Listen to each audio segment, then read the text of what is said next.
Sunday afternoon. Wala tayong adventure ride ngayon, pero bigyan ko na rin kayo ng 5 likes natin dito para sa XSR 155 natin. Yung 5 bagay na talagang nagustuhan ko sa kanya for how many years? For almost 5 years na. Almost 5 years of ownership. So sa mga nagbabalak bumili, no? You can watch this video na pwede nyo i-consider sa kanya.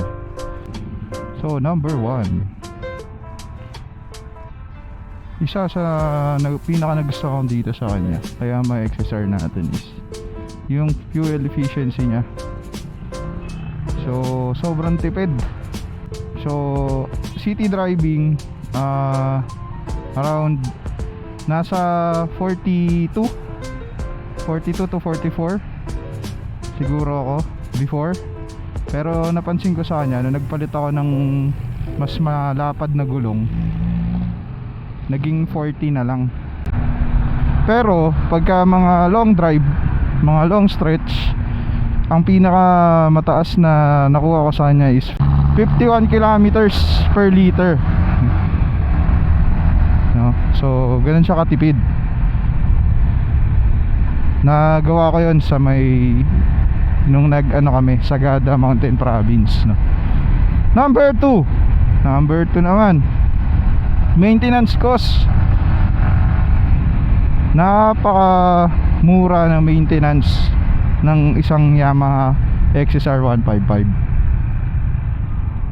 Sa mga change oil, ang pinapakarga ko pa dito na oil is yung fully synthetic. It cost me around mga 5 to 600 pesos sa mga change oil lang.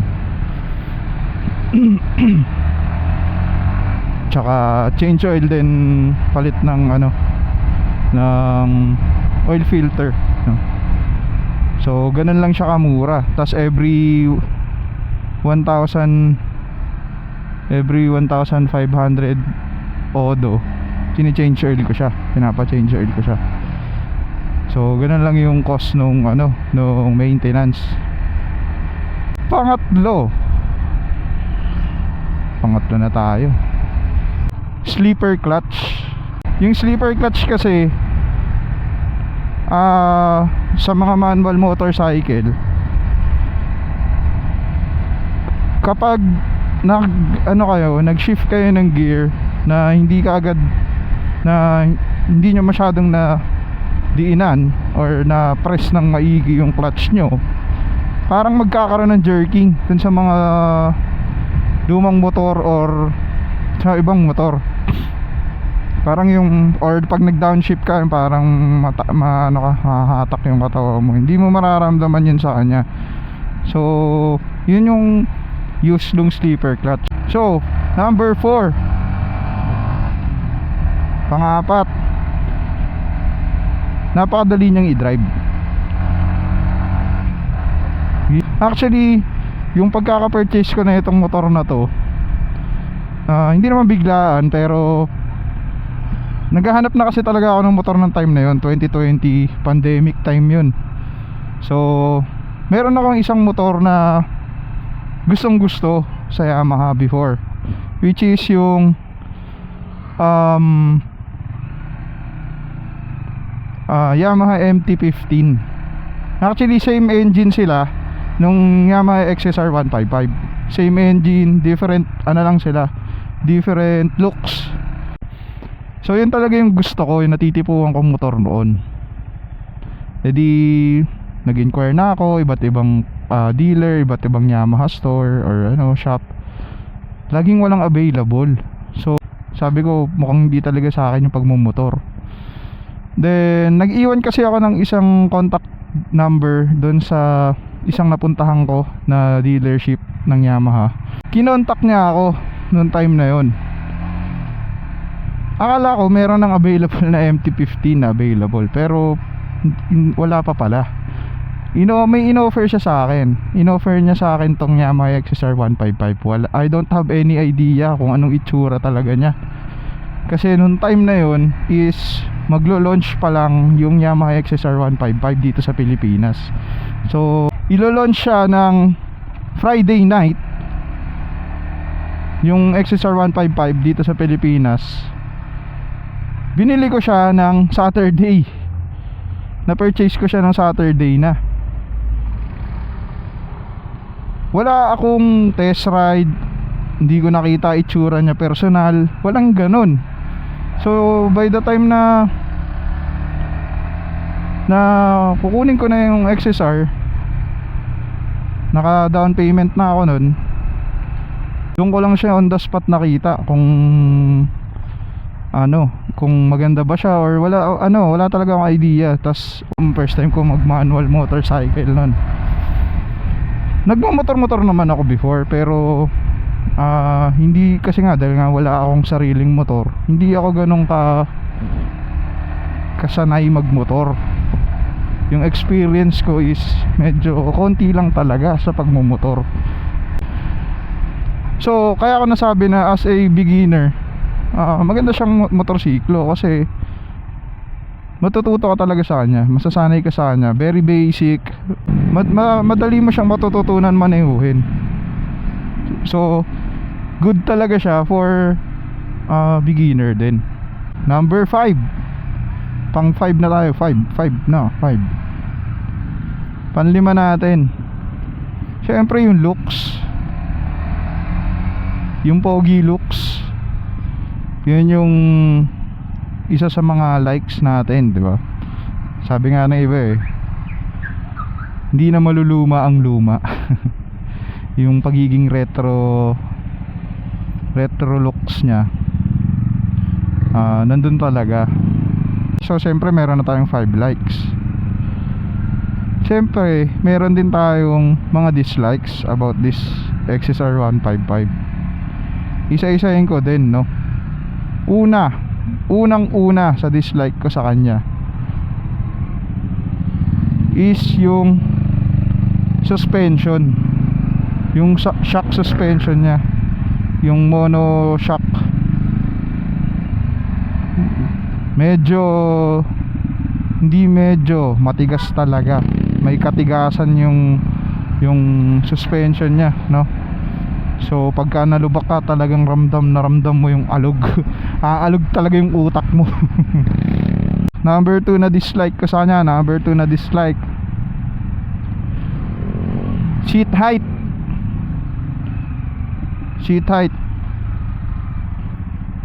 As a beginner nung time na yun, mataas talaga siya compare sa mga ibang motorcycle. Unlike sa mga scooter, ganon. Itong Yamaha XSR is alam ko nasa around 800 o 810 mm yung seat height nya. So medyo mataas yun, pero para sa akin manageable naman kasi I'm 5'9", yung height ko 5'9". Pagka binaba ko yung left foot ko, flat footed naman, pero isang paa lang. Pero pag both feet on the ground, may tiptoe, naka tiptoe ako. Yung pangatlo pala is yung upuan.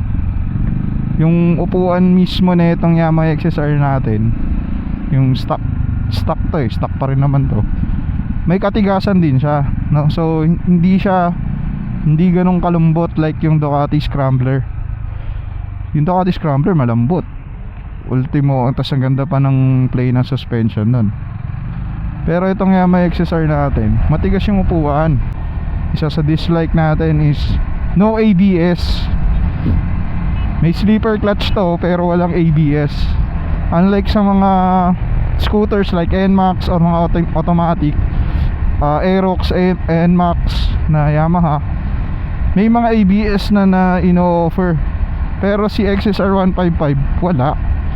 So talagang kahit traction control wala. Talagang basic talaga. Pero yung mga dislikes naman na yun is may mga ano naman sa kanya para improvement, or pwede mo namang pwede ka namang bumili ng may mga aftermarket na bibili na suspension. Meron na nabibili sa market nun, mga suspension aftermarket. Tapos yung seat height, pwede mong i-adjust yung seat height na ito. Bibili ka lang ng lowering kit na para sa kanya. Mapapababaan mo na ng ilang yung ano mo, yung seat height. Then yung upuan, dahil nga matigas yung upuan, pwede ka naman bumili ng mga aftermarket na upuan. Marami naman na gumagawa ng mga ganon, mga aftermarket na upuan, which is mas malambot, mas maganda yung looks, di ba? Yung sa ABS, yun ang di ako sigurado kung pwede mo bang palagyan ng ABS to. Hindi ko alam, wala akong idea kung pwede nga bang palagyan ng ABS yung Yamaha XSR 155. Ewan ko sa mga may mga Yamaha XSR 155 dyan. Please comment down below kung meron na ba nakapag-try na magpakabit ng ABS nila, ng ABS sa XSR 155 nila, at kung anong experience nila doon. Hindi ko alam wala pa akong nakikilala or na nagpakabit ng ABS sa nila sa XSR 155 nila. Yun lang yung mga so yung mga dislikes naman na yun is manageable naman. Pwede mo naman din talagang may mga solution naman about doon. Hindi naman siya yung talagang wala ka nang magagawa.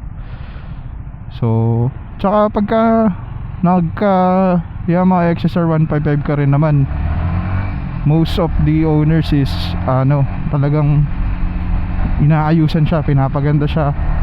Yung pagiging retro looks niya, classic looks, talagang pinapaganda siya, no? So siguro during sa pagpapaganda mo sa motor mo, pagpapaayos mo sa motor mo, kasama mo na rin maipapaayos yung mga bagay na yun, yung mga dislikes na yun. So ang natin doon sa mga likes and dislikes natin dito sa Yamaha XSR 155 natin, ang masasabi ko sa kanya is, if you're planning to buy XSR 155 as a beginner bike, I highly recommend yung motorsiklo na to, no, as a beginner bike, based on my experience na rin sa kanya. Napakaganda na experience ko sa kanya as a beginner bike, no? Lalo na sa mga gustong mag manual transmission na motorsiklo, yung mga gustong nang mag level up from scooter going to manual. Sa mga nagpaplano rin bumili ng mga big bikes, so maganda tong starting point. Siguro gagawin ko din tong mga likes and dislikes na to with our Ducati Scrambler, kung ano yung mga likes and dislikes natin. Mayroon pa palang panlima sa tingin ko na dislikes sa kanya. Alam nyo kung ano? Yung SRP, yung price niya, yung SRP price niya, medyo may kataasan talaga.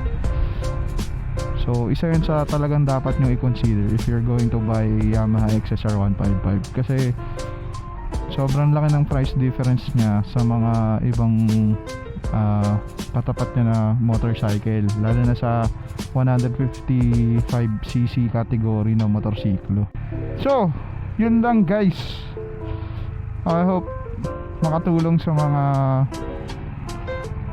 nagbabalak bumili ng XSR 155, Yamaha XSR 155, no. I hope makatulong tong video natin sa mga dapat nyong i-consider sa pagbili kay Yamaha XSR 155. By the end of the day, kung ano pa rin naman talaga yung trip nyo, yung pa rin naman talagang dapat masunod, kung saan kayo magiging masaya at magiging magandang motorsiklo para sa inyo. We will end this video na lang guys. Thank you so much for watching. Please like and subscribe Scramble Ram on Facebook page and YouTube channel. Like and subscribe, guys.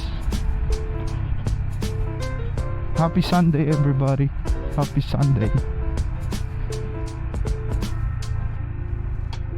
Good night, yo. Good night. Peace, yeah. Peace.